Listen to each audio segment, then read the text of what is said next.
people always talk about stem cells and they say generically stem cells, but there's many different types of stem cells Yeah. and they sort of can do and come from different places, do different things.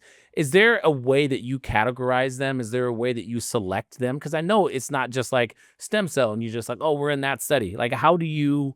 It's very important how this occurs because there is such a wide variety of, like, good products versus just junk on the market that can be potentially very dangerous. So when we typically think about stem cells, we think of mesenchymal stem cells. These are stem cells that you've had since you were born, but they are not what we call pluripotential. That means that they can't turn into a different organ or whatever. When we have stem cells that are pluripotent, when we start off as an egg and that multiplies into 4 cells, 16 cells, 32 cells, et cetera, and stuff like that, at some point, some of the cells diverge into connective tissue, bone, cartilage, so forth.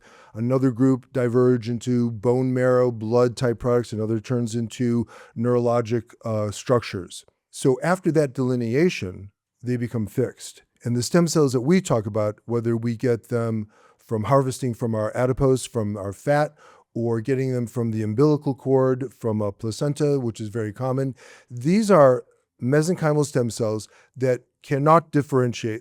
They can't turn into anything else, but they still have significant healing power. When we talk about healing power in patients with a lot of joint pains, like you see, there are different sort of cutting edge treatments, right? There's PRP, there's stem cells, other types that you were just talking about, Wharton's jelly. How do you decide what you're going to use? And then the other question I have for you really is, I know that, you guys have a sort of cash business. Is there ever an institution or ever a situation where you guys are like, hey, listen, you know what? I know what you're asking me for, but I would sort of wait. Why don't we try X, Y, and Z first, and then we can go into that? Depending what someone's budget is, will determine the treatment. And if their budget's too low and there's nothing really at that price range, we look for something else. We look for something that insurance will cover or whatever.